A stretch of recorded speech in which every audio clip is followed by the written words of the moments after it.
Hello दोस्तों, आइए इस वीडियो के अंदर हम लोग एक ऐसे लोकसभा सीट के बारे में बातें करेंगे जहां से एआईएमआईएम सबको सरप्राइज़ कर सकती है, सबको जो है एक तरीके का आश्चर्य कर सकता है क्योंकि एआईएमआईएम वहां से जीत हासिल कर सकती है। हम बात कर रहे हैं अररिया लोकसभा सीट के बारे में, जहां से एआईएमआईएम के उम्मीदवार जो है वो मौलाना अब्दुल्ला सालिम कमर चतुर्वेदी साहब होंगे। अब आप कह रहे होंगे कि मैं कैसे कह सकता हूँ। अब अगर आपको मेरी बात पर यकीन नहीं है तो आप गूगल पर जाइए, अररिया लोकसभा को जो है सर्च कीजिए और उसके बाद वहां पर 2024 के अंदर जो कैंडिडेट है उसका लिस्ट जो है ऑफिशियली आपको दिखाई दे रहा होगा। बीजेपी की तरफ से प्रदीप कुमार सिंह यहां से चुनाव लड़ेंगे, आरजेडी की तरफ से सरफराज आलम खड़ा हो रहे हैं, उनको टिकट दिया जाएगा, और मौलाना अब्दुल्ला सालिम कमर चतुर्वेदी साहब जो है ये अररिया लोकसभा सीट से चुनाव लड़ेंगे। हम सबसे पहले बात ये करते हैं कि चुनाव कब है, तो ट्यूसडे 7 मई 2024 के अंदर यहाँ से चुनाव होने वाला है।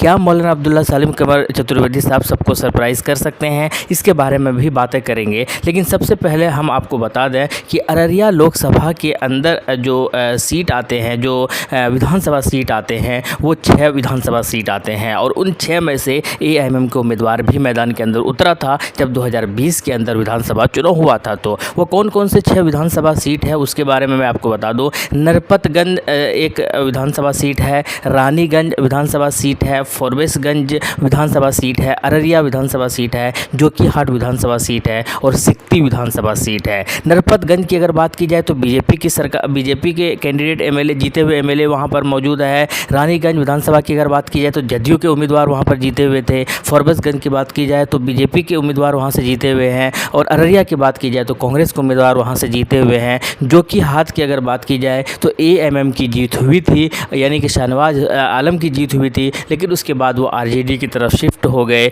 सिकटी की अगर बात की जाए तो सिकटी विधानसभा से बीजेपी की जीत हुई थी। लेकिन हम आपको बता दें कि रानीगंज से एआईएमआईएम के उम्मीदवार थे मैदान के अंदर रोशन देवी, जो कि 2412 वोट लेकर आए थे। परसेंटेज की अगर बात की जाए तो 1.3% सिर्फ वोट लेकर आए थे। इसके बाद नरपतगंज से भी एआईएमआईएम के उम्मीदवार थे हदीस साहब, जो 5495 वोट लेकर आए थे। और इसके अलावा जोकीहाट से तो थे ही, मैंने अभी आपको बताया। इसी तरीके से अररिया से भी राशिद अनवर साहब को टिकट दिया था। तो ये जो नरपतगंज, ये जो 6 विधानसभा सीट है जहां से अररिया लोकसभा सीट के अंदर आते हैं, तो उनमें से उम्मीदवार भले ही एमआईएम ने उतारा था 2020 के अंदर, नरपतगंज के अंदर उतारा था, रानीगंज के अंदर उतारा था, अररिया के अंदर उतारा था, जोकीहाट के अंदर उतारा था, लेकिन जीत जो है इन 6 में से सिर्फ एक विधानसभा सीट पर हुआ था, वो था जोकीहाट। और उस वक्त भी इस विधानसभा सीट से एएमआईएम की तरफ से मौलाना अब्दुल्ला सालिम कमर चतुर्वेदी साहब चुनाव लड़ने ही वाले थे और टिकट मिलने ही वाला था,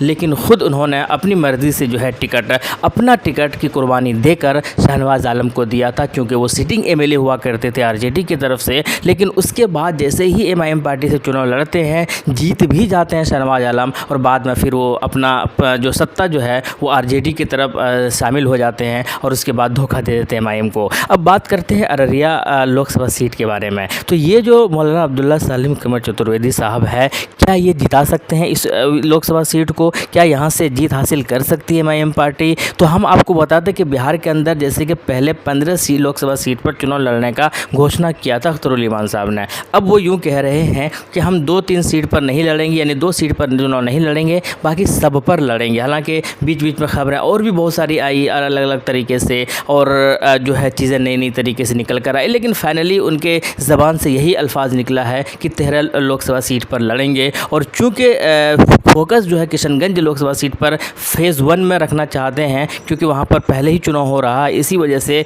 शायद दूसरे जगह पर जो उम्मीदवार उतारने वाले थे जहाँ पर चुनाव होने वाला था, जैसे कटिहार वगैरह, तो वहाँ से शायद इसी वजह से उम्मीदवार का जो घोषणा जो करते हुए विड्रॉ कर लिए थे, क्योंकि फोकस वो किशनगंज पर रखना ज़्यादा चाह रहे हैं। अब अररिया की बात की जाए तो ये दूसरे अलग फेज़ के अंदर चुनाव हो रहा है, इसी वजह से यहाँ से चुनाव लड़ेंगे ही। अब ये देखना है कि मौलाना अब्दुल्ला सालिम कमर चतुर्वेदी साहब जो है, जो अभी तक चुनावी की अगर एक्सपीरियंस की अगर बात की जाए तो अभी तक वो चुनावी मैदान के अंदर आए नहीं है। ना ही उन्होंने किसी विधानसभा सीट पर चुनाव लड़े हैं और ना ही उन्होंने कभी लोकसभा सीट पर चुनाव लड़ा था। तो ये पहली बार होगा जब मौलाना अब्दुल्ला सालिम कमर चतुर्वेदी साहब किसी बड़े चुनावी मंच के अंदर होंगे, जहाँ पर बड़ा फेस होगा, जहाँ पहली बार होगा जहाँ पर ये लोकसभा जैसे बड़े चुनाव के अंदर जो है वो मैदान के अंदर होंगे। अब ये देखना है कि कितने सफल हो पाते हैं, ये तो आने वाले वक्त में ही पता चलेगा, जून में ही पता चलेगा। लेकिन क्या वो जीत सकते हैं, ये बहुत बड़ा सवालिया निशान है। क्या पहली बार चुनाव मैदान के अंदर आना और फिर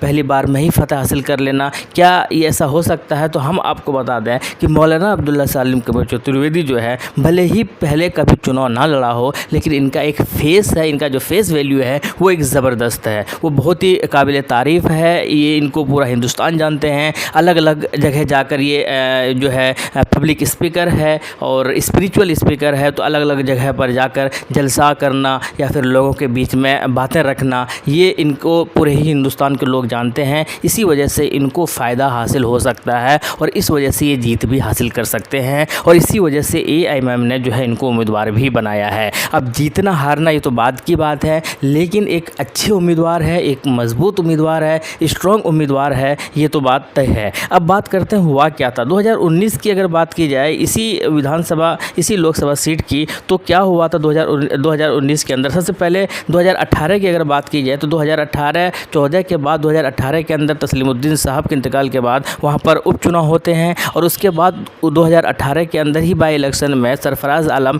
जो उनके ही बेटे हैं वो 5,09,334 वोट लाकर जीत हासिल कर लेते हैं। और उसके बाद ठीक एक साल के बाद 2019 के अंदर फिर से चुनाव होते हैं, चूँकि वो एक टेन्यूर जो था वो कंप्लीट हो चुका होता है, तो 2019 के अंदर एक बार फिर से लोकसभा चुनाव होते हैं और यहाँ से इस बार बीजेपी के जो प्रदीप कुमार सिंह हैं उनकी जीत हासिल हो जाती है और RJD के जो सरफराज आलम है वो सिर्फ 4,81,193 वोट ही ला पाते हैं और 1 लाख से ज़्यादा वोटों से इनकी पराजित हो जाती है। तो कुल मिलाकर अभी की अगर बात की जाए, मौजूदा सिटिंग MP की अगर बात की जाए, तो बीजेपी के कैंडिडेट वहाँ पर जीते हुए हैं और सरफराज आलम 2018 में जीत के बावजूद भी 2019 के अंदर ये चुनाव नहीं जीत पाते हैं। तो अब यहाँ पर जो मुकाबला होगा ये आपको किसी दो उसमें नहीं बल्कि आपको ट्रायंगल मुकाबला देखने को मिल सकता है, त्रिकोणीय मुकाबला देखने को मिल सकता है। एक तरफ जहाँ से RJD के सरफराज जो जीते हुए कैंडिडेट थे 2018 के अंदर, 2019 के अंदर हार गए, वो होंगे उम्मीदवार। एक तरफ बीजेपी के जो सिटिंग MP है वो होंगे उम्मीदवार